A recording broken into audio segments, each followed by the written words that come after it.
지금도 살아계시는 하나님, 살아계실 뿐만 아니라 이 모든 세상 만물을 주관하시는 하나님, 그리고 또 지금 우리의 아버지가 되시는 하나님, 오늘 이 예배 있게 하심을 감사드립니다. 이 예배에 참여하게 하셨음을 감사드립니다. 우리의 온 마음이, 우리의 온 몸이 하나님을 느낄 수 있는 시간 되게 하여 주시옵소서. 하나님 면전이게 하여 주시옵소서. 이 예배가 지금 무엇을 말하는 것인지, 어떤 것인지가 우리의 온 몸, 온 존재로 와닿게 하여 주시옵소서. 매주일, 그러니까 평생 동안 반복되어지는 하나의 습관, 타성이 아니라 정말로 매 순간이 그 예배가 하나님 면전이게 하여 주시옵소서.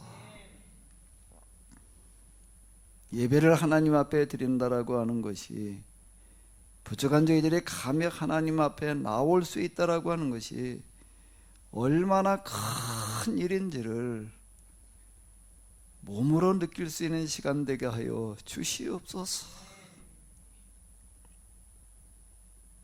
특별히 또한 이 시간 다른 어느 누구가 아니라, 다 그 다른 어떤 대상이 아니라 살아계신 하나님 앞에 이 헌금을 드릴 수 있게 하셨음을 감사드립니다.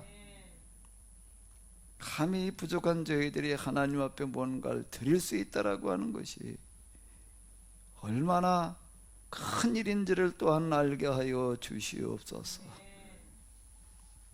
이 헌금이 무엇인지를, 헌금 시간이 무엇인지를 알게 하여 주시옵소서. 막연한 기복신앙에서 드리는 것이 아니라 사명으로 느껴지는 시간이 되게 하여 주시옵소서. 그 사명이 내가 한 달 동안, 그리고 한 주일 동안 번 돈에 대한 것이 아니라 이 세상 모든 돈들에 대한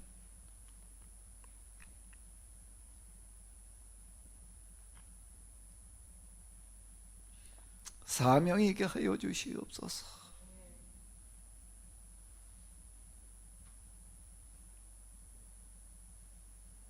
누구나가 다 세상살이에 특히 돈벌이 허덕이면서 돈을 추구하고 있는데, 하나님 앞에 복받기 위해서 감사헌금 11조 드리는 그런 기복신앙이 아니게 하여 주시옵소서. 이 세상 모든 돈들에 대한 사명감이 확인되는 시간이 되게 하여 주시옵소서. 하나님께서는 이 세상 모든 것들을 주관하시되, 특별히 이 세상 돈들을 하나님을 믿는 사람들에게 맡겨서 똑바로 써서 이 세상이 누구나가 다 공평하게 잘 살 수 있는 그런 세상 만들기를 원하시는데, 그런데 저희들은 이에 대한 믿음이 없었음을, 이에 대한 지식이 없었음을, 성경을 그렇게 해석하지 못했음을 용서하여 주시옵소서. 누구나 행복해지는 그런 나라, 하늘나라가 죽어서 하나님 나라로 가서 이루어진다고 생각하고 있던 이 어리석음을 용서하여 주시옵소서. 이 세상은 심판마다 멸망하여 없어질 것이라고 잘못 생각했던 것들을 용서하여 주시옵소서. 하나님 나라는 그 어디에 따로 있는 것이 아니라 지금 여기에서 시작되어져야 되는데, 하나님 나라는 다른 어떤 곳에 있는 것이 아니라 이 땅에, 이 세상 나라에 임해야 되는데, 하나님을 믿는 사람들 계약 공동체로 하여금 하나님께서는 이 땅에 하나님 나라가 임하게 하시기를 원하시는데, 성경은, 계약법은 이것을 말하고 있었는데, 그런데 저희들이 신앙이 잘못되어져서 기독교 역사 2000년이 지나갔지만 현대의 많은 변화, 과학 문명의 혜택으로 말미암아 물질, 문화에 있어서 풍요를 누리고 있었지만은, 그러나 그 결과로 이제 다 죽을 수밖에 없는 대멸종을 맞이하고 있는데, 코로나 사태로 지금 저희들이 대멸종을 실감하고 있는데, 그런데 아직도 저희들은 하나님 앞에 나와 예배를 드리고 있는 저희들, 잘못된 신앙에서 벗어나지 못하고 있음을 용서하여 주시옵소서. 11조를 드리면 복을 받는다라고 하는, 하나님 앞에 감사해야 된다라고 하는 그런 기복신앙으로 이 헌금 시간 헌금 드리고 있음을 용서하여 주시옵소서. 살아계신 하나님이시여, 부족한 저희들에게 이런 예배의 시간, 하나님 앞에 나와 감히 이름을 부르며 예배 드릴 수 있는 시간, 헌금 시간을 허락해 주셨사오니 이제 저희들에게 은혜를 베풀어 주시옵소서. 하나님을, 성경을 똑바로 깨달아 할 수 있는 그런 은혜 내려 주시옵소서. 저희들 모두에게 하나님을 대신해야 되는 사명이 주어 있음을 알게 하여 주시옵소서. 말만의 신앙이 아니라, 죽어있는 신앙이 아니라, 정말로 저희들이 이 땅에서 하나님을 대신할 수 있게 하여 주시옵소서. 아버지께서 나를 보내신 것 같이 나도 너희를 보내노라. 나를 본 자는 이미 아버지를 보았거늘이라고 말씀하셨던 그 예수님의 말씀이 한 구절로 남아있지 않게 하시고, 머릿속에 기억으로나 남아있지 않게 하여 주시고, 우리의 삶이 되게 하시옵소서.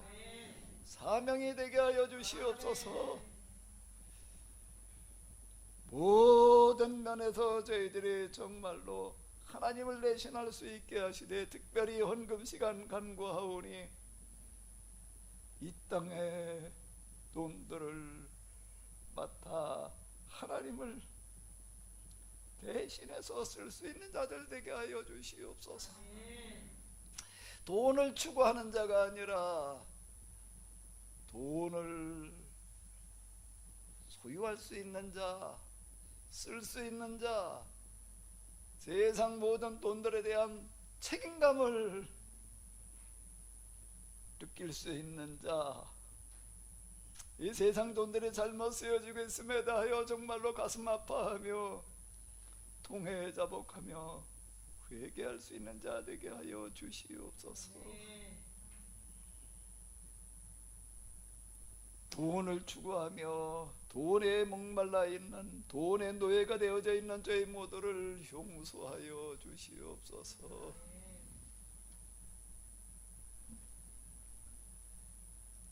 용서하여 주시옵소서. 용서하여 주시옵소서. 하나님 앞에서 돈을,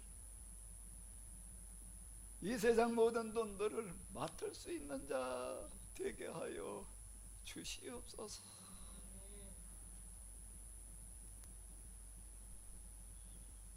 지금 저희들이 드리는 이 헌금이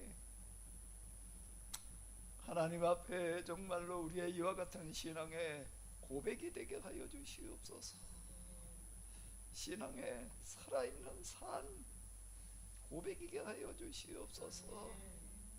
내 온 마음과 소원의 표현이게 하여 주시옵소서.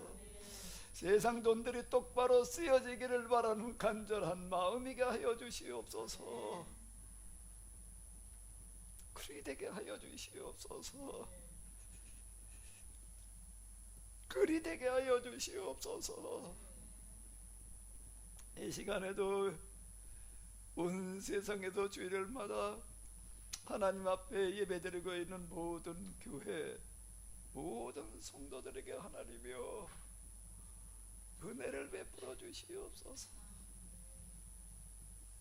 진정한 예배, 산 예배, 하나님께서 받으실 만한 예배, 그리고 그런 헌금이게 하여 주시옵소서. 우리 주 예수 그리스도의 이름으로 기도하옵나이다. 다니엘서 9장 21절 22절이 되겠습니다. 곧 내가 기도할 때에 이전에 환상 중에 본 그 사람 가브리엘이 빨리 날아서 저녁 제사를 드릴 때 즈음에 내게 이르더니 내게 가르치며 내게 말하여 이르되 다니엘아 내가 이제 내게 지혜와 총명을 주려고 왔느니라. 아멘.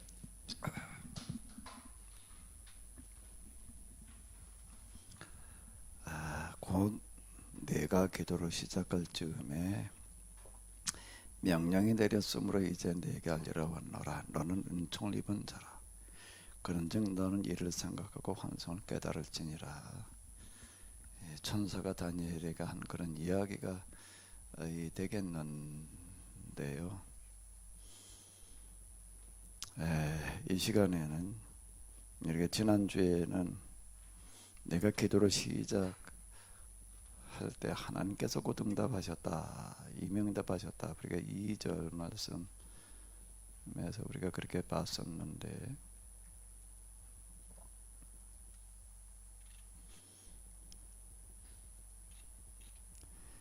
22절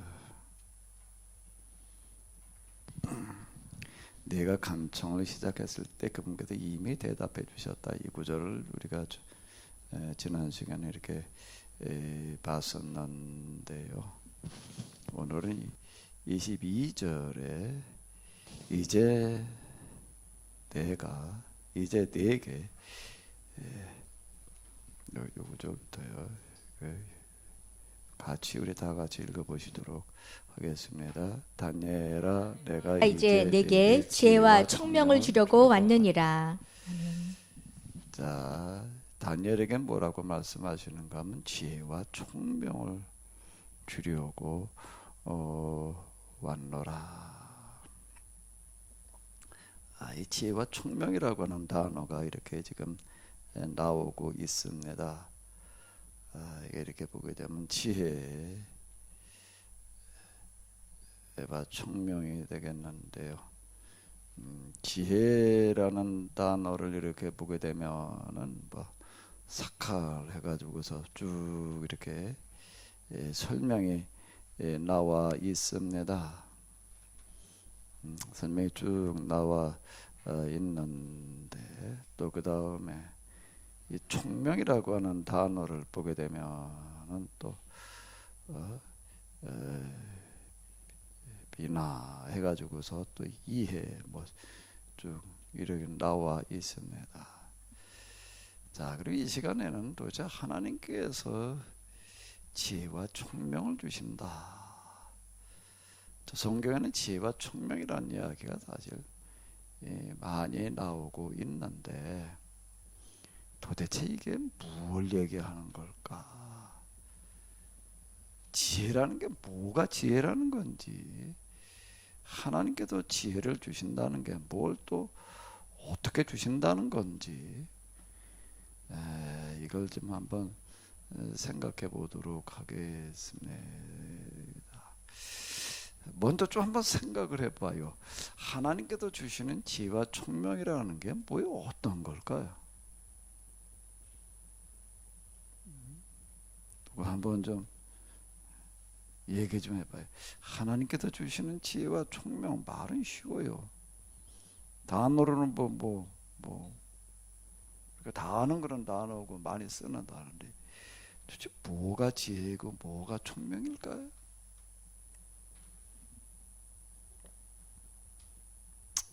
선상 마이크를 맨날 앞에 놓고 있으니까 어디 우리 세진이 한번 얘기를 해봐. 세진이 생각할 때 지혜와 총명이 무엇일 것 같아?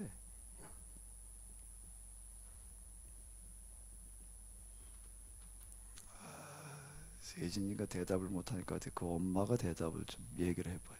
대답을 하라는 얘기는 생각을 한번 얘기를 해봐요. 성경에 뭐 지혜 총명 이런 얘기가 너무 많아요. 성경에서 말하는 지혜는 계약법을 왜 근거해서 이 세상 모든 사람을 골고루 잘 살게 하려는 그 방법을 잘 찾아내는 걸 지혜라고 생각합니다.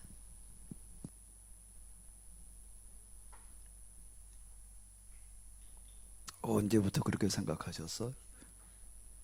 예? 최근에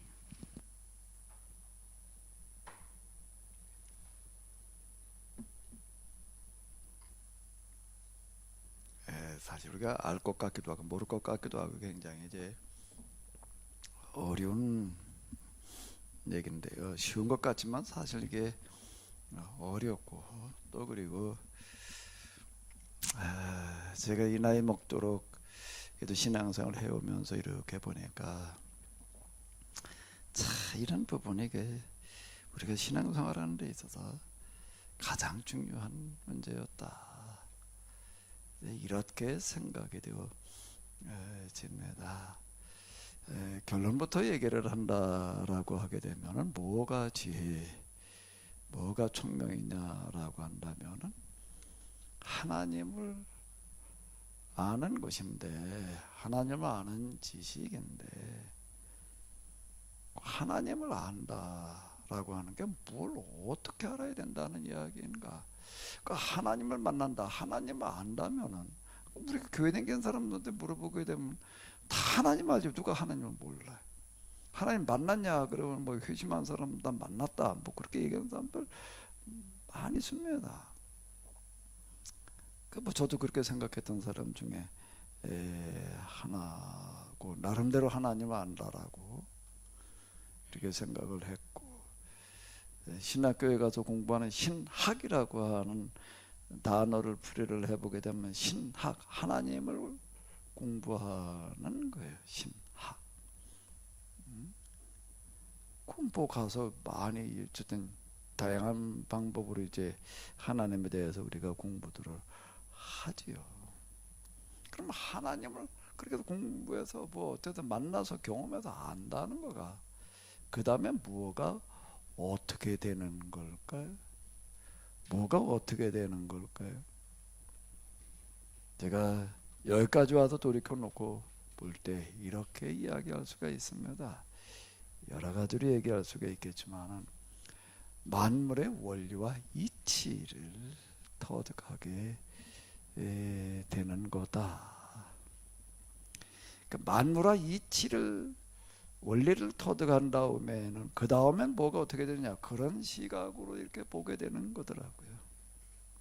원리와 이치 차원에서 보는 거예요. 제가 이제 자주 하는 이야기 성경해에서 우리 신앙생활의 마지막 단계는 원리와 이치를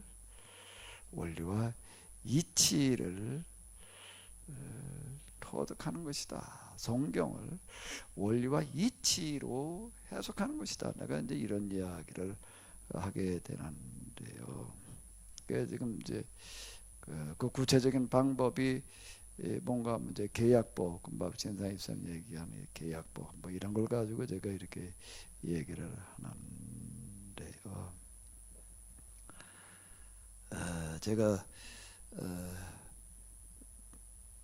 경험한 것들을 좀 같이 곁들여 가지고서 어떻게 해서 그러면 하나님을 만났다라고 이렇게 생각을 했던 거가 회심하고 난 다음에 예수님께서 나를 위해 돌아가셨구나, 뭐 내 죄를 사하셨구나, 그러니까 예수님을 만났다, 경험했다, 뭐 하나님 만났다, 이제 이렇게 됐던 그런 거에서 이제 우리가 하나님 만났다 안다는 게 이제 그다음 그렇게 알게 되는 거고, 그 다음에 성경에 성경과 신학에서 얘기하는 하나님에 대해서 쭉 뭐 삼위일체 뭐 기타 등의 설명 이렇게 그냥 믿어지고 뭐 그냥 그런 자기 이해는 안 되지만 그냥 믿는 뭐 그런 수준이었었는데, 이제 그러다가 이제 어쨌든 하나님을 만나고 뭐 그런 어떤 그 과정들이 거쳐오는데요. 이 과정에서 제일 중요한 게 뭔가라고 하게 되면, 아주 기본적인 게 뭔가라고 하게 되면 이런 단어가 나오고 있습니다.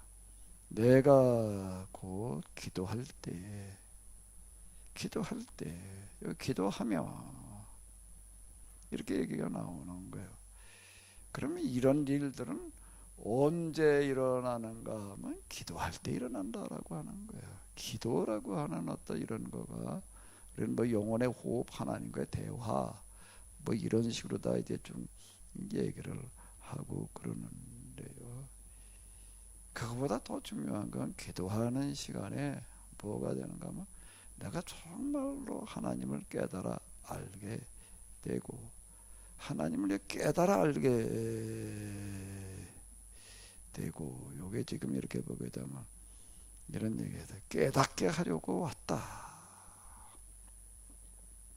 이런 구절이 이렇게 나오게 되는데, 깨달아 아는 과정이 이제 곧 뭐가 되는가 하면 만물의 원리와 이치를 터득하게 되는 어떤 이제 이런 것들인데요.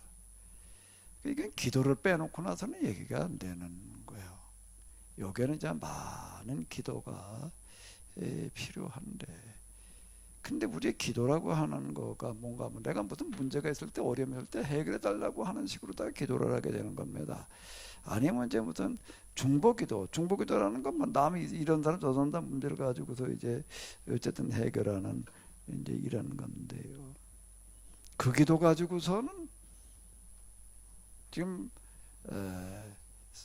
다니엘에게 천사가 얘기한 것처럼 지혜와 총명을 주려고 왔다라고 하는 것에 도달하기가 어렵습니다.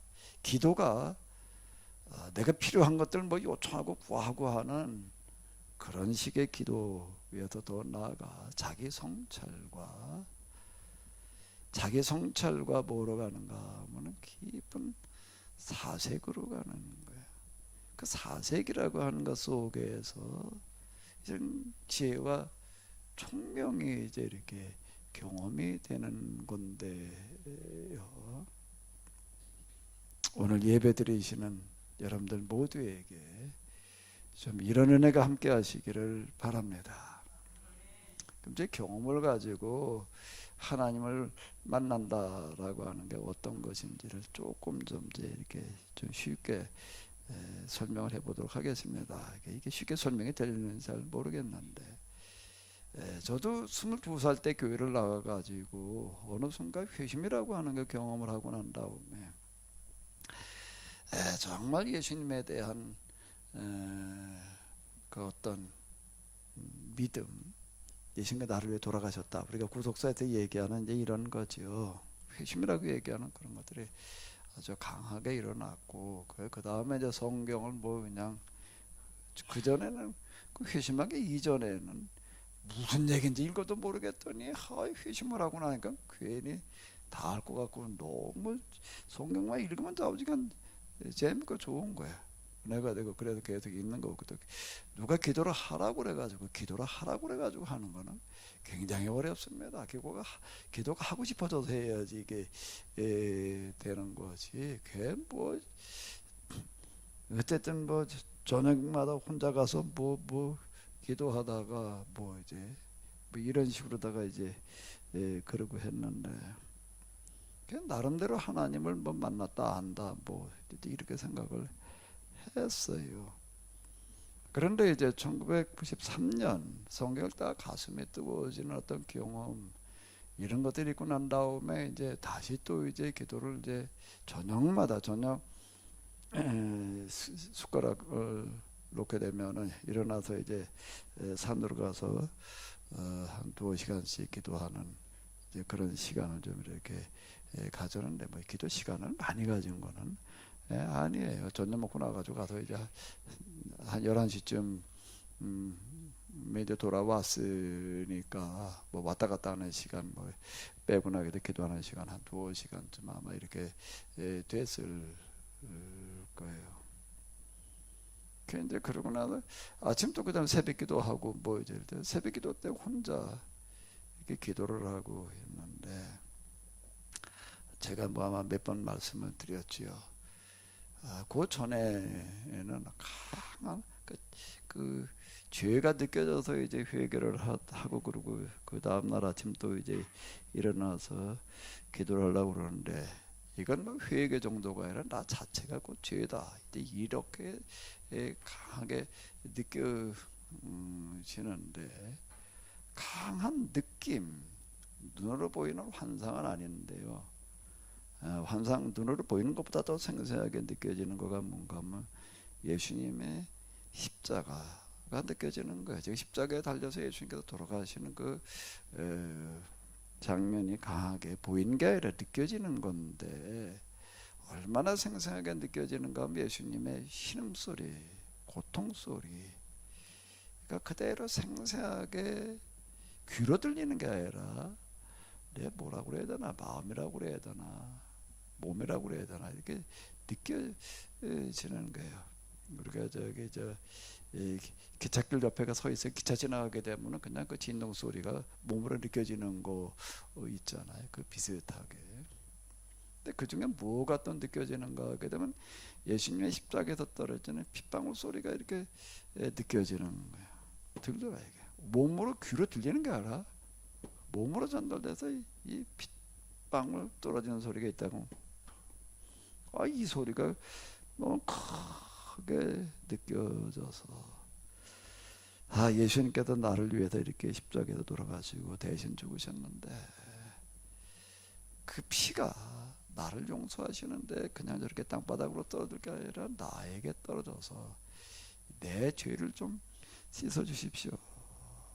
이런 마음이 들어서 이제 간곡하게 기도를 했는데, 진짜로 그 핏방울이 땅바닥으로 떨어지던 핏방울이 내 여기 딱 정수리, 여기 뭐 한의학에서는 백회라고 그러나, 정수 여기 탁 한 방울 탁 떨어지더라고요. 그게 느껴지는 거예요, 그대로. 그 순간 내게 엄청난 충격이 이제 일어났는데, 난 내가 죽은 줄 알았어요. 어마어마한 충격이 와가지고서 뭐가 어떻게 됐는지 잘 모르겠는데, 좀 이따 정신을 차려가지고서 이렇게 보니까 아마 좀 잠깐 기절해 있다가 깬 것 같아요.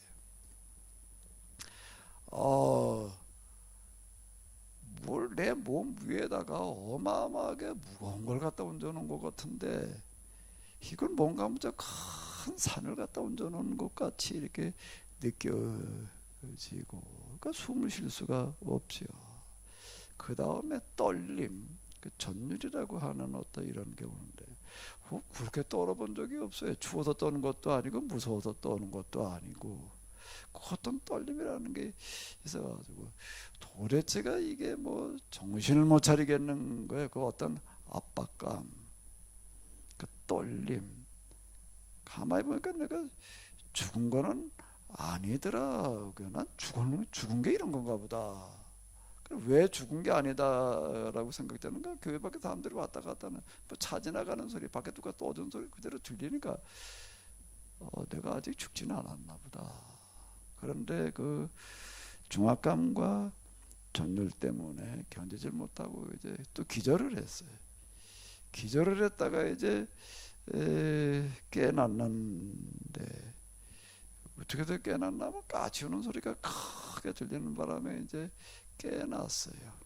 깨나가지고 이제 나오려고 그러는데 문을 이렇게 열었더니 뭐가 이렇게 딱 눈 앞에 보이냐면 그날이 이제 5월 10일이니까 5월 달이니까 이제 이렇게 그 나무들이 이렇게 나무 풀들이 한참 막 자랄 때예요. 바로 문 앞에 이제 사철나무가 있었습니다. 그게 눈에 딱 들어오는데 그걸 쳐다볼 수가 없는 거예요. 왜? 내가 저런 잡초와 풀만도 못하구나. 이 생각이 너무 크게 와닿아가지고서 그걸 쳐다보지를 못하겠는 거야.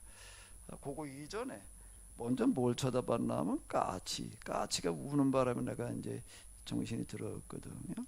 그래서 이 까치가 나를 깨워줬구나. 그날 또 아침에 이제 우리 목교회 지방에 수양에 가는 날이어가지고 가만히 그 시계를 봤더니 기절했다 깨나가지고 시계를 보면서 부랴부랴 가야 되겠더라고요.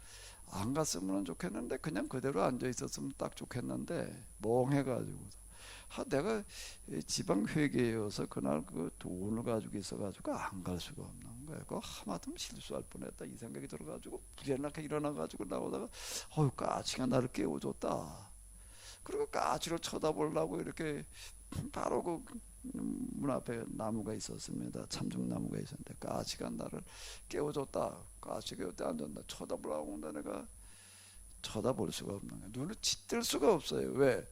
하늘 그리고 까치가 앉아 있는데 나는 감히 하늘도 쳐다볼 수가 없는 놈이 까치를 내가 까치만도 못한 놈이 내가 까치를 쳐다본다? 이게 너무 가당치 않아가지고 쳐다보지를 못했습니다. 그리고 그 다음에 이제 나오려고 이제 그러다 보니까 이제 눈앞에 그 다음 두 번째가 이제 사철나무하고 그 잡초들이 이렇게 이제 자라는 게 이렇게 보이는데 그걸 내가 또 쳐다볼 수도 없는 거야. 난 저것만도 못하다. 그러니까 시간이 이제 쫓기니까 얼른 가야지. 그리고서 이제 신발을 신고 발을 디딜라고 그러는데 발을 뗄 수가 없다는 거야. 이거 밟을 수가 없는 거야. 발을 들었는데 내려놓을 수가 없어요. 왜? 흙을 밟고 가야 될 텐데 이거 흙만도 못한 놈이 이걸 이런 생각이 들어가지고 이걸 밟을 수가 없는 거예요. 그냥 그대로 있을 뻔했는데 자꾸 시간이 쫓기는 거예요. 빨리 가지 않으면 이제 늦는다 이 생각이 들어가지고서 그래 할 수 없이 발을 디뎠는데 눈물이 쏟아져 나오는 거예요. 무슨 눈물인가 하면은 이 흙만도 못한 놈의 흙을 밟고 가야 된다는 게 견딜 수 없어지는 거예요.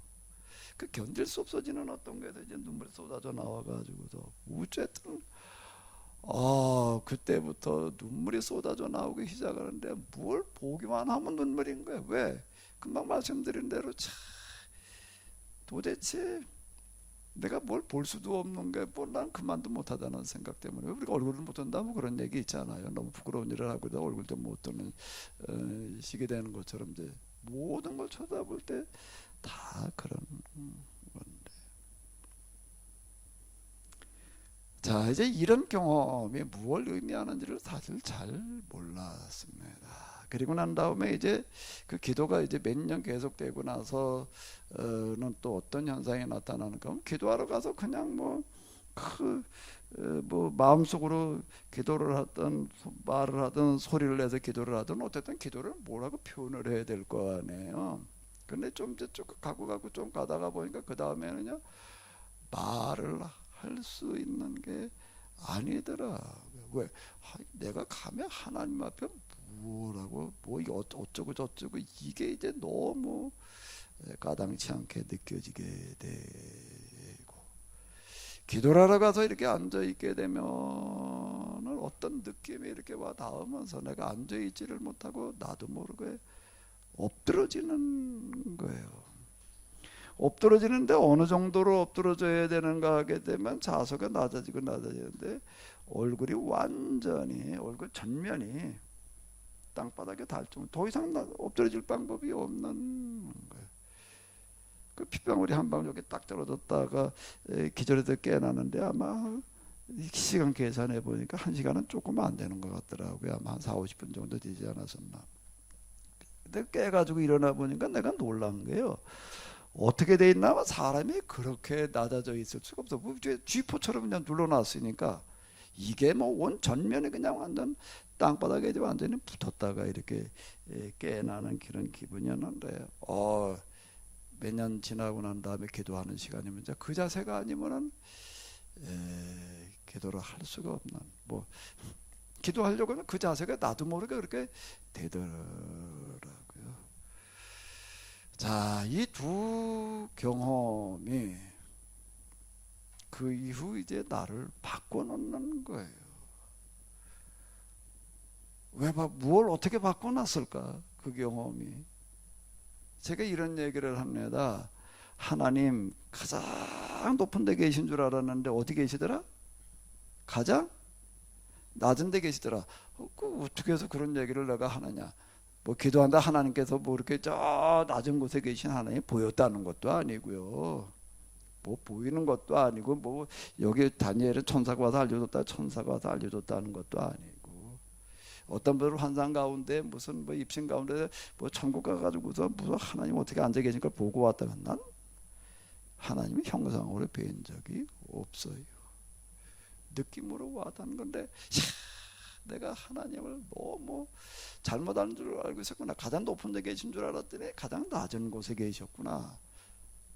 그걸 내가 뭘 가지고 얘기를 하면, 금방 얘기한 두 경험을 가지고 얘기를 하는 겁니다. 여기 빗방울이 한 방울 떨어졌다가 그냥 내가 이렇게 엎드러져 있었는데 뭐요? 중압감과 뭐라고요? 전율. 하나님을 뵙고는 살 데가 없다, 죽는다, 죽을 수밖에 없다. 그 얘기가 맞는 얘기더라고요. 진짜 그렇게 돼 있다가 그 다음엔 몇 년 동안 기도하다가 보니까 기도가 좀 깊어지고 조금 가까이 가다가 보니까 어떻게 되더라고. 내가 완전 낮은 자세가 아니고서는 내 자세를 유지할 수가 없는.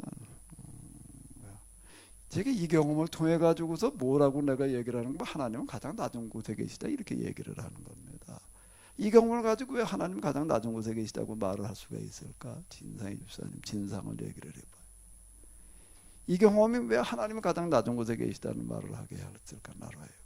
내가 이걸 통해서 깨닫는 건, 하나님 가장 낮은 곳에 계시구나. 나 이 두 경험을 가지고 얘기를 하는 거예요. 하나님 낮은 곳에 계신 게 뭐 환상으로 봤다는 얘기가 아니라고. 왜 그게 가장 낮은 곳이? 하나님 왜 낮은 곳에 계시다고 하는 결론에 도달을 했을까? 이게 기독교 기본 4세기더라는 얘기가 이제 이런 얘기가 되는 건데, 이거하고 하나님 낮은 곳에 계시다는 게 무슨 상관일까?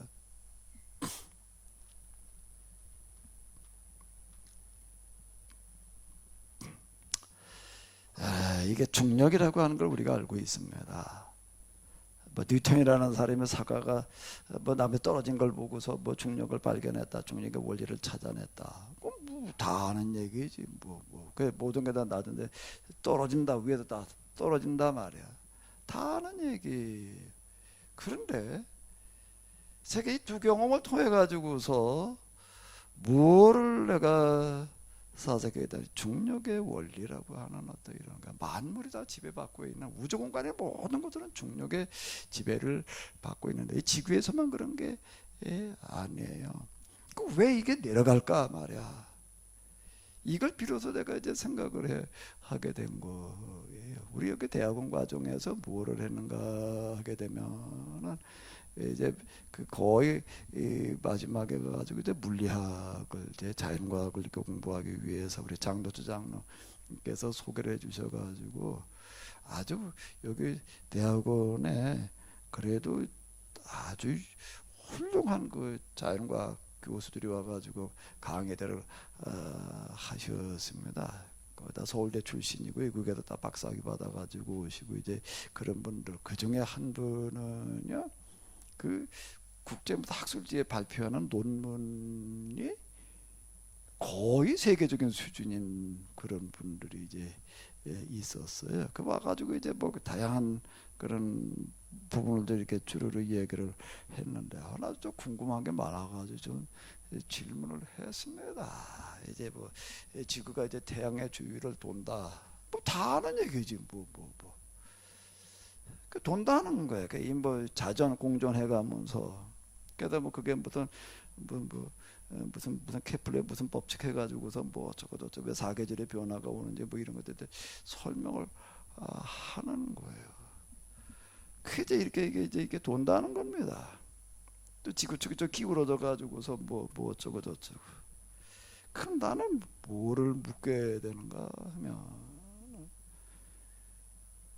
그게 어떻게 해서 지구가 태양 주위를 도느냐, 돌고 있다, 돌고 있는 현상 말고 그게 도는데 또 딱 정원으로 도는 게 아니라 타원형으로 돌더라고요. 그 왜 타원형으로 돌아야 되느냐, 도느냐 이런 거. 중력의 원리를 가지고 이제 뭐 설명을 하는데 모든 게 다 내려간다. 그 모든 것이 다 인력이라는 걸 가지고 있어서 중심으로 향한다. 그럼 나는 뭐가 궁금해지는가? 왜 내려가는가?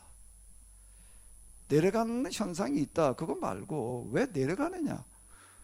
그렇게 질문을 몇 번 했더니 그 교수님들이 뭐라 그러나 목사님이 물리학을 하래. 이런 식의. 근데 제가 이제 이 하나님을 만난 이런 빗방울이 떨어져 가지고서 완전 그냥 저 중압감에 시달리다가 또 기도할 때 엎드려지는 그런 경험을 통해 가지고서 나는 뭘 거기서 이제 터득을 하게 되는가라고 하게 돼. 왜 모든 것들이 아래로 내려가고 있는지가 이해가 되는 거예요. 왜 그럴까요? 그 낮은 그 낮고 낮은 곳에 뭐가 있기 때문에 원리와 이치라는 게 거기 하나님이 계시는 자리로구나. 그러니까 모든 만물이 다 어떻게 하는 거예요? 내려가는 게 뭐를 향하는 거죠? 하나님을 향해서 다 가고 있는 거로구나. 만물이 이렇게 터득이 되는 거예요. 그래서 제가 만물의 원리와 이치를 터득하는 첫 번째가 뭔가 하면 중력이었습니다. 중력의 원리. 중력이라는 현상이 있다는 거는 알았는데 왜 그게 내려가느냐? 그 지구 중심에서 땡기기 때문에. 왜 지구인데 왜 땡겨 그게? 그러니까 이렇게 얘기를 하면 이제 설명을 못하는 그런 현상이 있다는 것만 아는 거지. 그 왜 그러냐는 것까지는 그거는 물리학에서 나올 수 있는 대답은 아닌 것 같아요. 신학에서 나올 수 있는 대답이지. 그래서 나는 과학이 곧 경제학이 곧 신학과 일반이 다 다르지 않다라고. 왜 만물의 원리와 이치인데 경제라고 하는 것도 경제학도 보니까는 경제학을 정의하는 걸 보니까 기본 정의가 뭔가 하게 되면 세상 모든 사람들 골고루 잘 살게 하는 게 경제학의 목표래. 그거야말로 진짜 신학의 목표지. 물리학, 과학의 목표는 세상 만물의 원리가 이치가 뭐냐, 우주의 원리가 뭐냐 이걸 찾는 게 과학, 물리학의 목표라고요. 그거 신학의 대상과 다르지가 않더라고요. 그 저는 여기서 중력의 원리를 신학으로 터득을 하는 거야. 모든 만물이 다 내려가는 이유는 가장 낮은 중심에 뭐가 계시기 때문에 그러니까 모든 만물이 하나님에게서 나도 하나님께로 돌아간다라는 그런 이야기 자체가 이제 이렇게 와닿는 거예요. 그리고 이렇게 되는 것과 더불어 가지고 가장 크게 저에게 이제 와닿는 거는 물이야. 내가 처음에 물 얘기 많이 했지요. 물은 내려가. 그 내려가는데 또 이슬방울을 이렇게 보게 되면은 이슬도 물이에요. 새벽에 이제 이렇게 습기가 내려가지고서 이제 물이 모이는데 이슬방울 그걸 몰라. 뭐 이슬이지 그거 뭐 그냥 그랬다 끝났는데 이게 너무 다시 다가오는 게 뭔가 이슬이 맺혀 있는데 어떤 거예요? 다 동그랗게 맺혀 있는 거예요. 이게 그냥 이 불판에 그냥 묻어 있는 게 아니라 동그랗게 맺혀 있는 거예요. 물이 모양이 자기 모양이라는 거는 없지요. 물은 네모에다 담으면 네모가 되고 세모에 담으면 세모가 되는 거고 이런 컵에 담으면 컵이 되고. 근데 물이 본래 자기 모양은 뭐 어디 담아놓은 게 아니야. 그냥 맺혀 있는 걸 보게 되면 동그랗게 맺혀 있는 거예요. 중력이라고 하는 그런 원리가 뭐라는가? 지구도 구의 형태, 태양도 구의 형태, 태양에 있는 모든 이제 우주 만물 속 우주 속에 들어있는 모든 이 별들 행성들은 다 구의 형태를 띠고 있다. 뭐가 그걸 다 왜 세모 네모 왜 넓적하지 않고 왜 다 와 구의 형태를 띠는가 하면 중력의 원리 때문에 그러는 거예요. 그 이제 우리 물체들을 갖다 분석을 해보게 되면 무슨 분자, 원자 뭐 주로로 들어가게 되면 작은 단위로 들어가도 다 구의 형태를 띠고 있고 큰 단위 우주가 제일 큰 거죠. 그것도 구의 형태다 이렇게 얘기를 하는 건데 여기에서 제가 이제 제 1차 기본 원리를 내가 이제 이해를 하게 되는 거예요. 그래가지고 이제 하나님은 가장 낮은 곳에 계시다. 그 우리가 이 영적인 세계의 원리와 물질 세계의 원리가 다르지 않은데 우리가 생각을 직선적인 생각을 해야 되는 거 아니라 곡선적인 생각을 해야 된다. 제가 직선, 곡선 이거 가지고 다니면서 내가 아주 그냥 말 많이 했습니다. 이거 가지고서 왼쪽이 오른쪽이고 오른쪽이 왼쪽이다 말이야. 위가 아래고 아래가 위다. 점과 나중, 시작과 끝, 알파, 오메가. 성경은 구의 원리로 이야기를 하고 있다. 만물이 구의 원리인 것처럼 우리도 생각과 사고하는 방식도 곡선적인 사고해야 된다. 내가 이런 얘기를 하게 되는 거는 금방 말씀드린 대로 뭐요? 핏방울이 하는 방울 떨어져 가지고 내가 그냥 짝 엎드러졌다가 깨어나는 경험. 기도하다가 나중에 가서 그냥 얼굴이 땅바닥에 대지 않으면 기도할 수 없게 되는 그런 자세. 그건 내가 그렇게 하는 게 아니야. 내가 그렇게 하지 않으면 안 되는 그런 자세가 취해지는 걸 통해 가지고서 하나님은 가장 낮은 곳에 계시는구나. 만물이 다 그 하나님을 향하게 되어져 있구나. 그게 지금 우리 물질의 현상에다 나타나는 게 뭐라는 거예요? 중력, 그 중력 이렇게 이제 부르는 건데요. 그다음에 먹이 사슬, 뭐 기타 등등 내가 이제 이런 것에서부터 하나하나가 이제 사색되어져 나가는 우리가 이미 다 알고 있던 것들이 하나님께서 이 세상을 만드신 원리와 이치로 이제 신학적인 해석을 이제 이렇게 하게 되는 거예요. 제가 이게 주보에 올려놓은 게 있어요. 이제 이게 뭐 다들 지구가 지금 포화 상태가 된 거예요. 한 60억이나 뭐 70억 인구가 여기서 지금 살아가는데 그것도 옛날 방식으로 살아가면은 괜찮은데 이게 뭐 현대화, 공업화, 산업화라는 이름으로다가 별한 것들 갖다가 대량 생산하고 대량 소비하고 이러다 보니까 이게 뭐 지구가 견뎌내지를 못하는 상태가 돼버리는 겁니다. 차 타고 지나가다 보게 되면 뭐 그냥 차가 그냥 아주 온 세상을 때 뒤덮었어. 그게 뭐 1년에 뭐 현대자동차가 만들어서 내다 뭐 팔아먹는 차가 뭐 수백만 대래나. 세상에 뭐 자동차 만드는 회사가 현대만 있나? 매년 그렇게 만들어내는 이놈의 다 어디로 가 이게. 예? 큰단 지나가다가 이렇게 보게 되면 뭐 이제 밤에 그냥 온갖 도시가 그냥 뭐 다 그냥 뭐 불바다에 전기불 그냥 고속도로 지나가도 그냥 가동을 갖다가 그냥 다 해가지고서 이게 지금 우리가 살을 내면 법을 만들어가지고 밤에 다 불 끄게 해놔야 돼요. 이렇게 불 켜고서야 이게 지구 온난화라고 하는 거 이게 다 열이지 이게. 그러고서 지금 뭘 어떻게 한다고? 이게 저녁만 되면 무조건 소등하지 않으면 꼭 필요한 이런 것들만 아니게 되면 이래야지 지금 우리가 살아남는 거지. 이건 뭐 이대로 하고도 이걸 뭘 그냥 뭐 코로나가 사라지고 살아나길 바란다는 거는 그건 이치에 맞지가 않는 거야. 쓰레기도 원자 쓰레기 우리가 그렇게 만들어내 가지고서 이놈의 게 다 어디로 가 그래. 온 세상에 다 쓰레기 천지가 돼 버렸잖아요 지금요. 응?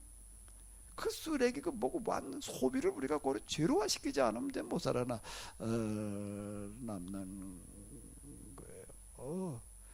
그 살 수가 없어요. 이제 그런 상황이에요. 그 제가 그 기도 제목 가운데에서 이 인류와 현대 문명이 공존하려고 한다라고 하게 되면 제일 시급한 게 많지만 뭐라는 거예요? 신개념의 에너지가 나오지 않고서는 안 된다. 화석연료 뭐 이런 거 아니에요. 요즘 우라늄 뭐 태양열 뭐 어쩌고 저쩌고 이제 이루고 하는데, 그래도 가장 지금 이제 저공해가 뭔가라고 하게 되면 이제 우라늄일 수밖에 없다. 우라늄 뭐저 일본 뭐 저 그리고 소련의 그 이제 핵발전소 폭발하는 거 보고서 그냥 이제 우라늄 쓰면 안 된다 이렇게 생각을 하지만, 대체할 수는 에너지원이 없는 거예요. 그나마 그래도 이거는 좀 환경을 덜 오염시킨다 말이야. 그러니까 요즘 뭐 소형 원자로 뭐 그런 얘기들 하더라고요. 그거는 굉장히 안전하게 뭐 이렇게 해가지고서 그 기술이 우리나라가 제일 앞섰다. 뭐 그렇게 얘기를 해요. 근데 이제 문재인 정부 들어서 가지고 원전 다 폐지한다 이런 바람에 지금 뭐 추월당하고 있다. 지금 그 어마어마한 지금 이 착오를 일으켜 놓은 거예요. 지금 문재인 정부가 이 경제적인 그런 측면에서 완전 지금 죽을 수 났는데, 어쨌든 그 핵융합 발전소 이런 거 그걸 가지고서 뭐 어떻게 해야 되느냐, 전기를 만들어 가지고 배터리로 자동차 굴러가든지 아니면은 그거 가지고 수소를 만들어내는 건 물을 분해하기만 하면 수소가 무한하게 나올 수 있는데 어마어마한 전기가 들어가는 거야. 이놈의 전기를 뭘로 만들어내? 그러니 이제 핵융합 뭐 이런 걸로다가 뭐 만들어내야지 된다. 뭐 지금 현재 나와 있는 거는 이제 그렇게 이제 해보려고들 그러고 있는데, 그런데 원리와 이치로 들어가서 이렇게 보게 되면 기본적인 원리는 내려가는 원리, 중력의 지배를 다 받고 있는데요. 세상 만물 다 그렇게 되어져 있습니다. 그리고 여기에는 이제 여러 가지 이 우주 지구만 보더라도 온갖 광물질들이 들어 있잖아요. 이런 것들 속에서 인력이라고 하는 것들이 작용을 하고 뭐 기타 등등 속에서 우주 공간에는 무한한 에너지가 들어있어요. 사실 우주라는 것 자체가 이게 확장하고 있다. 이게 곧이라는 얘기인데, 우리가 잘 아는 대로 자력, 당기는 힘, N극과 S극, 뭐 자석에서 나오는 그런 힘이, 그건 이미 지구도 남극 북극 얘기하는 것 자체가 일종의 자성을 띠고 있잖아요. 나침반이라는 그걸 얘기를 하는 거고, 그리고 우주 공간에는 전기가 뭐 천둥 치는 거 뭐 번개 그거 다 전기예요. 전기가 이미 들어 있다. 그 원리와 이치를 제대로 터득을 하게 되면은 우주 공간 속에 들어 있는 이 에너지 가운데에서 특히 전기 에너지를 갖다가 쓰는 거가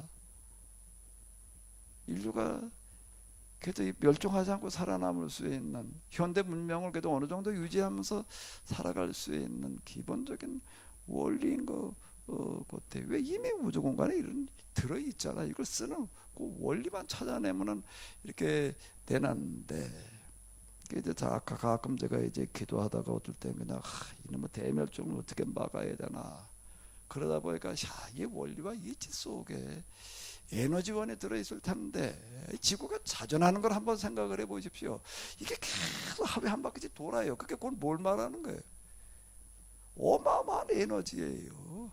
자동차를 굴리는데도 어마어마한 기름이 들어가야 되는데, 저 포크레인이라는 걸 갖다가 이렇게 작업을 해보니까 포크레인 하루 일하는 게 그 어마어마하더라고요. 그 땅을 패내는 거 이렇게 보니까 뭐 작은 산대만큼 파놨다가 또 갖다 메꾸는 건 뭐 그냥 뭐 하루 한나절에 다 해. 근데 그게 그렇게 일하기 위해서는 하루 기름값이 뭐 20만 원이 들어간다나 30만 원이 들어간다나, 그 중간에 수시로 기름 차가워가지고 기름 넣더라고요. 요소수 갖다 붓고 뭐 이래야지 이놈 포크레인이 일을. 근데 그 포크레인 그거 하나 굴리는데도 그냥 하루 몇십만 원씩 기름에 들어가는데, 지구를 한번 굴린다고 생각을 해봐봐. 이게 이 무거운 목을 갖다가 그걸 이게 다 에너지라고요. 이걸 우리가 갖다 쓸 수 있는 어떤 그런 방법이라고 하는 건 있을 텐데, 그 원리 속에 들어 있는데, 근데 그 원리는 하나님의, 제가 느끼기에는 하나님의 존재 원리와 우리가 에너지를 획득해 쓰는 원리가 다르지 않겠다.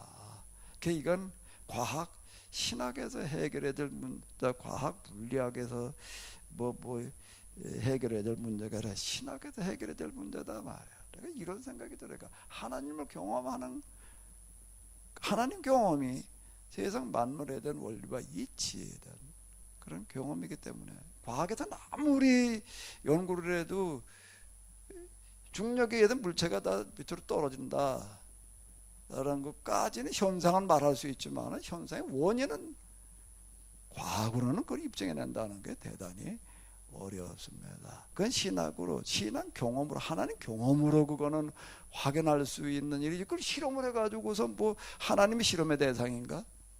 경험의 대상이지, 만남의 대상이고요. 그게 여기서 해결해야 될 일이다 라고 나는 그렇게 생각이 되어져서 누군가의 키노시스를 통해서 좀 하나님을 만나는 어떤 과학도가 아니면은 좀 여기에 그래도 좀 어떤 역할을 할 수 있는 사람이 이거를 찾아낼 수 있겠다. 이거를 찾아내는 거가 곧 멸종을 막는 길이고 이 경제 균형을 이루는데 가장 중요한 문제겠다. 뭐 이제 이런 생각을 좀 제가 이렇게 이제 하고 뭐 이제 그러는데요. 어떨 땐 제가 기도를 좀 이렇게 아침에 이렇게 하다 보고 이런 문제 가지고 자꾸 생각을 하게 돼. 근데 이거나 가지고 내가 생각하고 있을 겨를이 없는 게 무슨 세미나에다가 뭐에다가 이거 해야 되다 보니까 또 맥이 끊겨가지고 조금 허다 말고 이제 그러고 있는데 우리가 풀어야 될 가장 기본적인 문제는 이 에너지 문제를 해결해 놓지 않고서는 살아남을 길이라는 건 이제는 없는 거예요.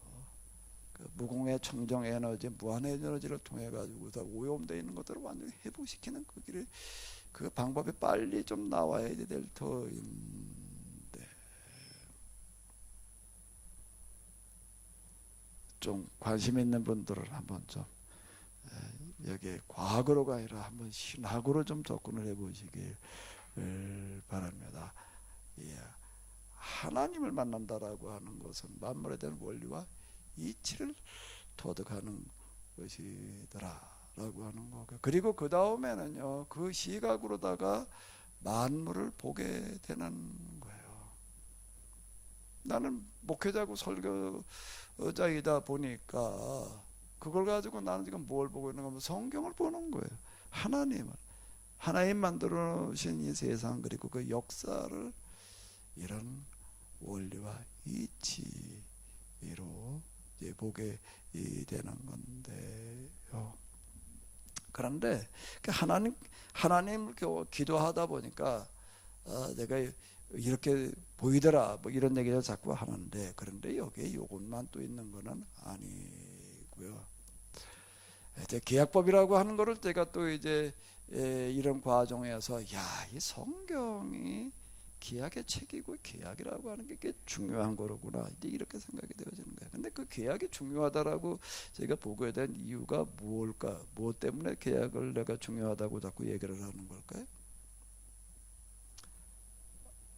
하나님께서 만드신 세상의 원리와 이치라고 하는 것에 대해서 조금 눈을 떠나가다 보니까 하나님과 이 세상 만물이 다 무슨 관계라는 거예요? 계약관계. 창조라는 단어와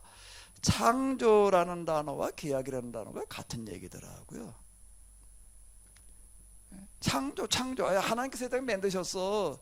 과학, 그게 뭐 진화로 그게 아니야. 그냥 창조론이지. 무슨 진화야. 이렇게만 생각해. 창조의 반대는 진화라고 이렇게 생각을 하고 그냥 우리는 하나님이 되니까 그냥 창조로 이렇게만 생각을 했지. 창조 그냥 뭐 창세기 1장에 나와 하나님께서 세상을 만드셨지. 그냥 그리고 끝나는 얘기였지. 그 창조라는 단어와 계약이라는 단어가 같은 단어라는 거에 대해서는 생각을 해본 적이 없는 거예요. 계약이라고 하는 거가 뭐 이렇게 계약서 쓰는 부동산 아니면 어디 무슨 이런 것들 계약할 때 계약서 쓰는 이런 정도에서 이해했던 계약을 다 넓게 되면 그런 식입니다. 그런데 이 만물의 원리와 이치에서 이렇게 보니까 하나님께서 이 세상 모든 것들을 만들어 놓으신 만물들은 다 자기 자리라는 게 질서와 조화라는 게 있잖아요. 질서와 조화라는 게 있다는 건 뭐 다 자기 자리에 있는 거예요. 뒤죽박죽이 아닌 거예요. 창세기 1장 1절을 보게 되면은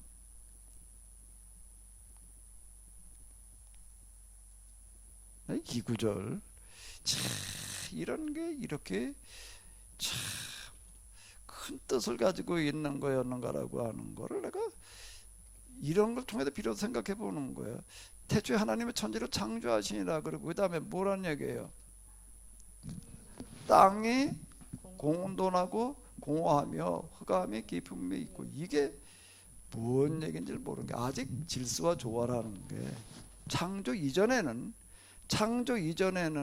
땅이 혼돈하고 공허하며 흑암의 깊음이 있고 아직 여기 질서 조화라는 게 없는 거예요. 그러니까 하나의 빛이 있으라 라는 걸 통해 가지고서 비로소 이제 뭐가 등장하기 시작을 하는 거예요? 질서가 조화가 생겨나기 시작을 하는 거예요. 하나님께서 세상을 만드셨다라고 하는 거는 만물에게 다 자기 자리라는 걸 주셨다고요. 그 만물을 지배하는 법, 자연 또는 자연의 법 이러던 것들이 다 뭔가 하게 되면 그게 뭐 하나님과의 관계를 얘기를 하는 거라고요. 그 모든 만물은 다 하나님께서 만들어 주신 놓은 대로 알아요. 뭘 알아? 하나님을 알아요. 어디로 다 만물은 다 어디로 내려가는 이런 것들이 떨어지는 것들이 또 어디를 향한다는 거예요? 하나님을 향하는 거예요. 이걸 거역하는 건 아무도 없어요. 오직 유일하게 사람이 이걸 지금 거역을 하고 있는 거지. 하나님의 법을. 하나님의 법이라는 거가 곧 자연의 법, 모든 물질을 지배하는 그런 법들 원리와 이치라고 하는 거가 곧 이게 다 법이 뭐라구나? 하나님과의 관계를 말하는 것이로구나. 근데 유독 사람과의 관계는 그냥 일반 다른 만물과는 달라요. 다른 게 본능, 그냥 존재 원리대로 그냥 존재할 뿐인 건데 사람은 그게 아닌 거예요. 그래서 사람과의 관계를 특별하게 좀 이제 계약 이렇게 얘기를 하는 거로구나. 그래서 선악과라고 하는 거. 그 전엔 하나님께서 먹지 말라고 만들어 놓으신 열매 중에 하나로만 보였던 거가 이게 사람과의 관계, 즉 계약을 말하는 거였구나. 사람이 살아가려고 한다면은 이 하나님께서 만들어 놓으신 법대로 살아야 되는 거였구나. 그거를 이제 좀 더 구체화시켜 놓은 게 뭐라는 거예요? 구약의 계약법이었다. 이제 이렇게 와닿기 시작을 하는 거예요. 그래가지고 이제 계약, 이게 성경을 이해하려면 하나님의 계약에 대해서 먼저 똑바로 알아야 되는 거구나. 이제 그 계약에 대해 관심을 가져가지고서 이걸 가지고서 이제 그것도 하나님께서 다니엘에게 하셨듯이 천사를 보내가지고서 그냥 좀 설명해 주셨으면 쉬웠을 텐데 나한테 그렇게는 안 하시더라고. 이 계약을 알아야 되는 거구나. 그래가지고 그 다음에 어떻게 천사를 안 보내시더라고요. 다니엘 시대 때는 도서관이 없었나? 책이 없어서 천사를 보내셨나? 그 다음에 나는 책방으로 도서관으로 이러면 계약자 붙은 뭐 책들은 다 갖다 읽기 시작을 하는 거예요. 이제 신학서적 가운데 이래가지고 몇 년을 시렵을 했습니다. 그래가지고 비로소 합의류의 길 뭐 이런 걸 때 내가 얘기하기 시작을 하는 거야. 계약의 입장에서 내가 이제 하나하나 다 이제 왜 세상 모든 만물의 하나님과 계약의 관계이니까 이렇게 되더라라고 하는 거야. 이제 이렇게 해서 성경을 해석을 하고 뭐 역사를 해석을 하고 뭐 이러고 하다가 보니까. 이제 이렇게 성경과 역사를 해석하는 사람들이 별로 없는 것 같아서 이제 할 수 없이 제가 이제 지금 그걸 갖다가 책으로다가 지금 써놓고 있는데요. 자, 내게 가르치며 내게 말하여 이르되 내게라고 하는 건 다니엘을 말하는 거예요. 다니엘아, 내가 이제 네게 지혜와 총명을 주려고 왔노라. 하나님께서 지혜와 총명을 주시는 게 물론 사람마다 좀 다를 거예요. 사람마다 다른데 다니엘에게 지혜와 총명을 주시는 방법이 다르고 또 각 예언자들에게 주시는 지혜와 총명을 주시는 방법들이 다른데 다 뭔가 그 공통점이 있습니다. 뭐지요? 하나님을 어떻게 이해한다는 거예요? 원리와 이치 차원에서. 또 계약법을 어떻게 이해한다는 거예요? 만물의 원리와 이치 차원에서 이거를 해결한다는 거예요. 그러니까 지금 근본. 제가 그 요한복음 얘기를 하면 근본 로고스를 가지고 이렇게 얘기를 많이 했습니다. 요한복음의 1장 1절이라는 게 참으로 놀랍단 말이야. 태초에 로고스가 계시니라. 그 로고스가 곧 누구라는 거예요? 예수님이라는 거예요. 자, 예수님을 만물의 근본이라고 얘기를 했다. 그 이전은 그렇게 생각을 한 적이 없어. 그냥 말씀, 그냥 레마, 어쩌고 저쩌고 이렇게 구분을 해가지고서 그냥 이렇게만 생각을 하다가 원리와 이치를 놓고 나서 이렇게 보니까 예수님을 만물의 원리와 이치 근본이라고 이렇게 얘기를, 이걸 도대체가 어떻게 이렇게 얘기를 할 수가 있었을까? 요한복음이니까 요한이 쓴 요한복음에서 요한이 그렇게 말을 했겠지. 그러다 보니까는 그 말을 한 사람이 누군가 하면 바울이더라. 바울. 빌립보서라든지 에베소서 이런 것들 다 또 골로새서에서 이렇게 놓고 보니까 바울은 예수님을 다메섹 조상에서 만나고 난 다음에 그가 아라비아에 가가지고서 10여 년 있다가 이제 등장을 하게 되는데 예수님에 대한 해석을 가지고 등장을 하는데 예수님을 누구로 만나는 거예요? 만물의 원리와 이치로. 두란노서원에 에베소에 세워졌던 헬라 문화원인데 거기서 예수님을 헬라 철학에 익숙해져 있는, 문화에 익숙해져 있는 사람들한테 예수님이 곧 당신들이 찾고 있는 원리와 이치, 만물의 근본이다. 그걸 뭐라고 표현을 했다고요? 로고스. 제가 이제 이렇게 보게 되는 겁니다. 그래서 예수님을 만물의 근원으로 우리가 다시 만나야 된다. 그냥 나를 위해 돌아가신 구속사에서 얘기하는 구세주로 만나는 거는 첫 번째 단계이고, 그거는 공관복음에도 얘기하는 거고, 요한복음으로 넘어오면 예수님을 누구로 만나야 된다? 만물의 원리와 이치. 곧 만물의 원리와 이치가 뭐라는 얘기예요? 하나님이시라는 거예요. 자, 이게 요한복음에. 그러니까 바울은 예수님을 인간의 말로 표현할 수 있는 가장 큰 표현을 해놓은 거예요. 그게 사도행전 또 복음 그 서신들 읽고 내려가다 보게 되면 이제 그런 것들을 우리가 보게 되는 건데 참 그 놀랍다. 이렇게 이야기를 하게 되는데요. 그러다 보니까 제가 이제 여기서 이 구절이 와닿는 거예요. 지혜와 총명. 라고 하는 거, 하나님께서 지혜와 총명을 주신다는 게 구체적으로 뭘 말하는가라고 할 때 이런 것들, 여기 지혜와 총명이라고 하는 것에 대해서 사전적인 의미가 있고, 근데 이것만 가지고서는 다 설명되어지지 않는 하나님을 이렇게 사전에서 다 설명할 수 있는 어떤 그런 게 아니죠. 이제 경험으로 가서 만나야 하고 만남을 통해서 이해해야 될 그런 대상. 근데 어느 때나 다 하나님께서 주시는 지혜와 총명이 필요하겠지만 정말 오늘 우리야말로 이 지혜와 총명이 필요한 때가 되었습니다. 왜? 인류 역사에서 지금 가장 심각한 위기를 맞았다. 대멸종이라는 그런 얘기가 이제는 저는 피부로 와닿질 않았는데 이제 와닿는 얘기. 우리도 지금 계속 이제 하루 확진자가 몇만 명이 넘어가서죠? 10만 명. 다른 나라에서 10만 명 그럴 때 어휴 저기도 어떻게 사나. 근데 우리가 지금 다 해가지고서 남한이 한 6천만 되는데 10만 명이야. 그리고 지금 전체 숫자가 좀 보니까 미국보다 많더라고요. 이 미국은 한 3억 되는데 이제 확 줄었어요. 거기는요. 그거 어떻게 사나 그랬더니 이제 우리가 끝장났어. 자, 근데 이게 끝이 아니라는 거예요. 빌 게이츠라는 사람 다 아시죠? MS 소프트 만든 사람. 그 사람이 뭐 일찌감치 슈퍼바이러스가 등장을 한다 그래가지고서 뭐 그런 거 예고하고 뭐 그 기금 만들고 뭐 그러고 해가지고도 지금 코로나 뭐 이것 때문에 뭐 조 단위의 무슨 지원을 뭐 이렇게 하고 뭐 그러더라.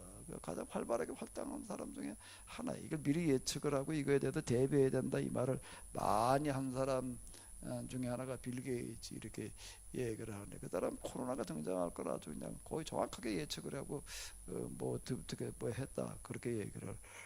근데 이 사람 또 요즘 하는 얘기가 이게 코로나 끝이 아니다. 이거보다 이제 다음 또 이제 바이러스가 또 등장한다. 그걸 빨리 지금 대비해야 된다. 또 요즘 그렇게 얘기를 한다고 이렇게 얘기를 하더라.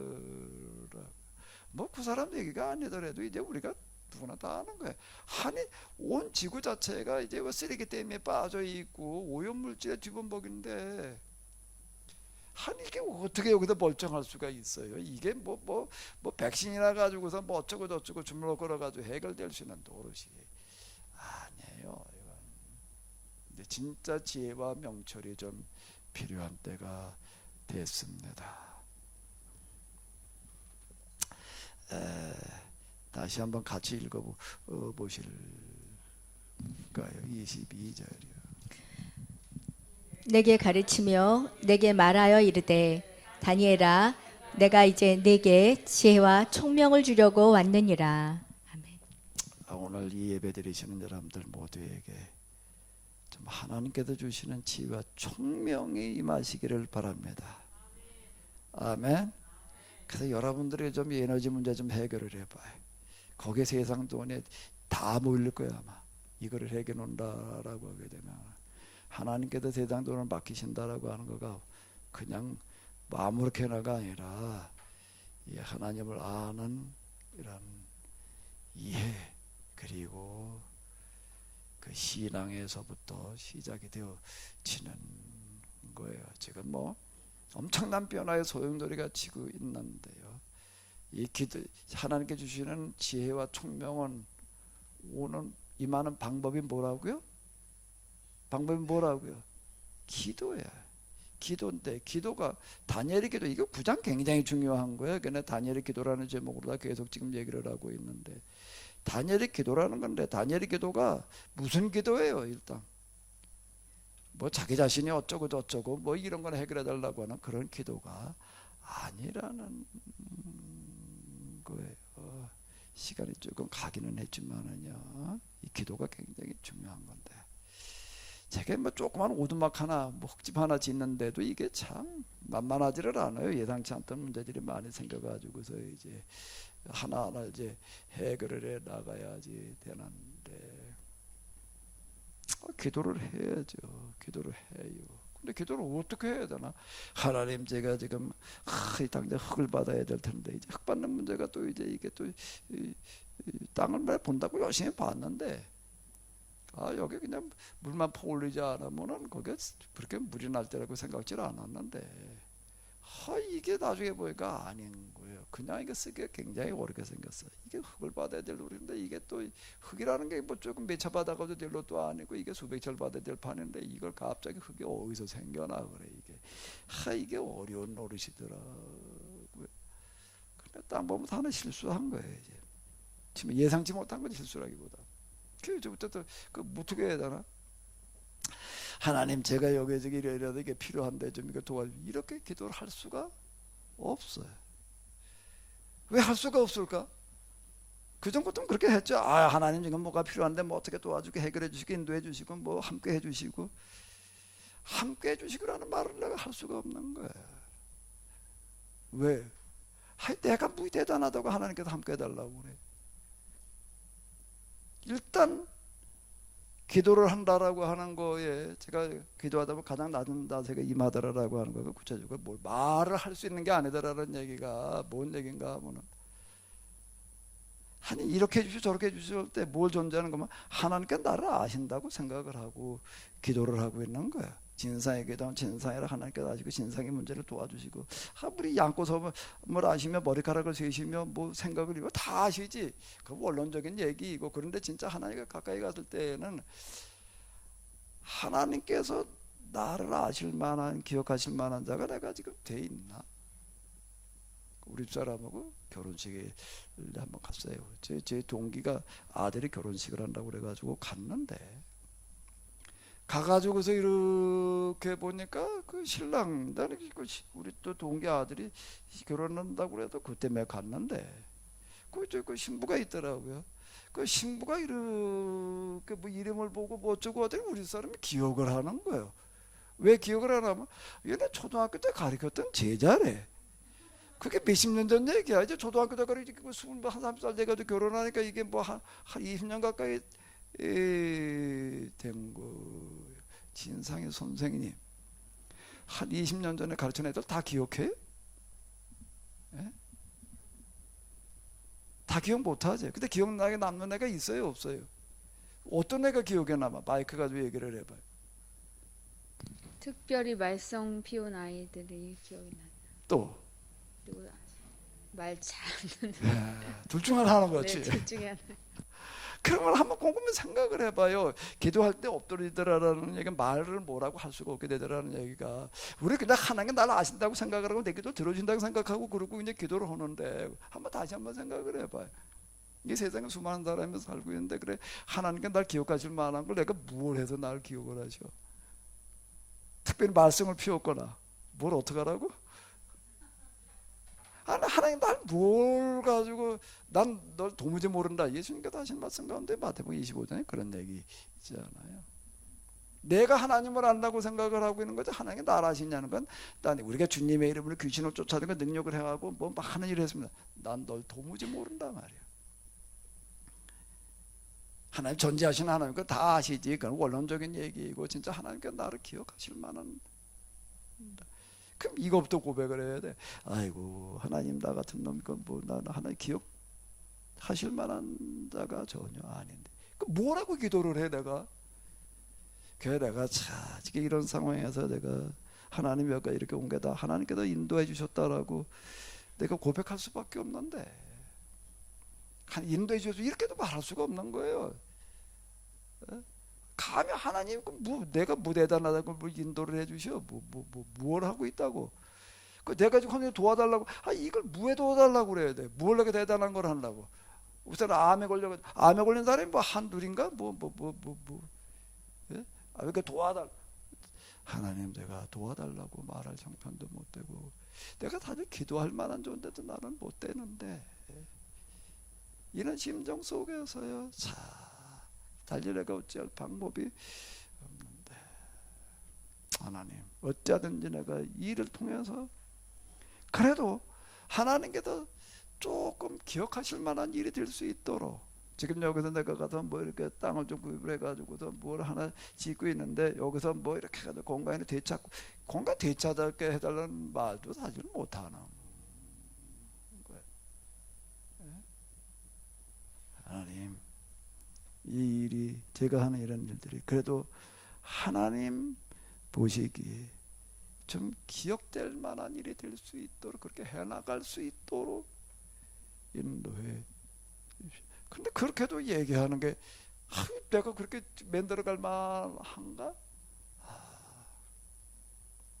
그럼 기도하는 시간이 뭔가 하게 되면은요, 이렇게 해주십시오 저렇게 해주십시오 뭐 이렇게 그냥 늘어놓다가 끝나는 게 아니라요, 자, 이런 나 자신에 대한 성찰, 이게 자기 성찰이라는 게 내가 이걸 얘기를 하는 거예요. 나 이런 존재밖에 못 되는데 하나님이여 나를 불쌍히 여기시고, 겨우 할 수 있다는 말에 나를 좀 불쌍히 여겨 주시옵소서.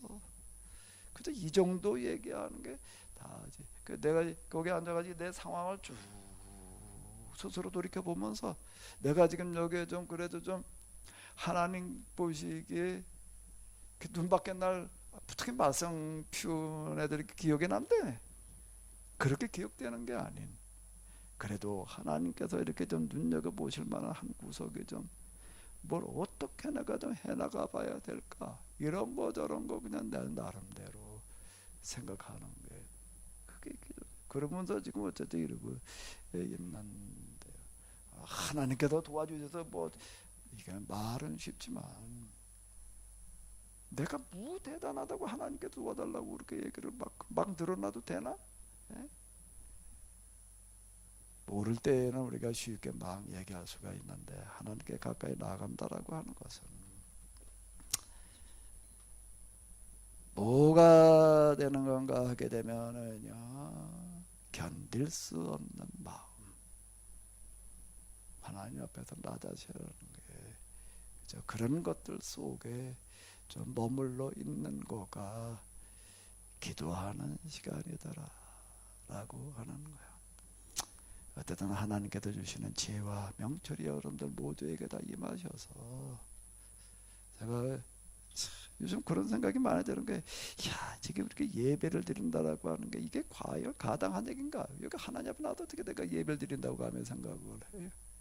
이거 뭐 헌금 뭐 여기 여러분들이 참 쉽지 않게 다 모아가지고 오셨어요. 난 여러분들이 헌금하느라고 얼마나 힘들게 하셨으리라는 게 너무 잘 알아.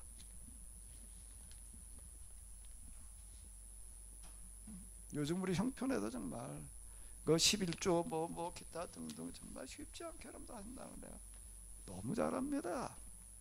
난 여러분들의 헌금이 내 나름대로는 그래도 한 푼이라도 헛되이 쓰이지 않게 하자. 내가 고물상을 자주 가는 이유는 한 푼이라도 내가 좀 덜 쓰려고 그러는 건데, 왜? 그건 뭐 그냥 뭐 형편 내려다 쓰면 되지. 나 그렇게 생각할 수가 없는 거예요. 이 헌금이 얼마나 힘들게 진짜 여러분들의 생명과도 다를 바 없는 어떤 이런 건데, 근데 하나님 앞에 이 헌금을 드린다라고 하는 게 얼마나 지금 우리가 이게 대단한 것인지에 대해서 너무나 이게 이제 와닿는 거예요. 지혜와 명철이, 하나님께서 주시는 지혜와 명철이 여러분들 모두에게 함께 하셔서 우리가 당면한 위기가 다 기회가 되시기를 바랍니다. 좀 여러분들이 좀 이 세상 돈 좀 받는 사람이 좀 돼봐요. 꼭 좀 그렇게 좀 돼봐요. 전혀 자신이 없으신 건가? 이해가 없으신 건가? 하나님께서는 그렇게 되기를 다 원하시는데,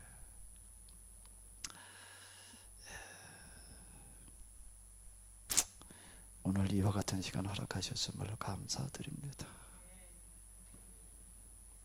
우리의 신앙이, 우리의 이 예배가 죽은 예배 아니게 하여 주시옵소서. 살아있는 예배 되게 하여 주시옵소서. 내가 하나님을 아는 것으로 끝나지 아니하고 하나님께 기억된 바 되게 하여 주시옵소서. 기억된 바 되게 하여 주시옵소서. 진정한 믿음을 우리에게 주시옵소서. 이제는 우리 주 예수 그리스도의 은혜와 하나님 아버지의 놀라우신 사랑과 성령님의 도우심이 저희들 가운데 지혜와 총명으로 함께하여 주시옵시기를 간절히 축원하옵나이다.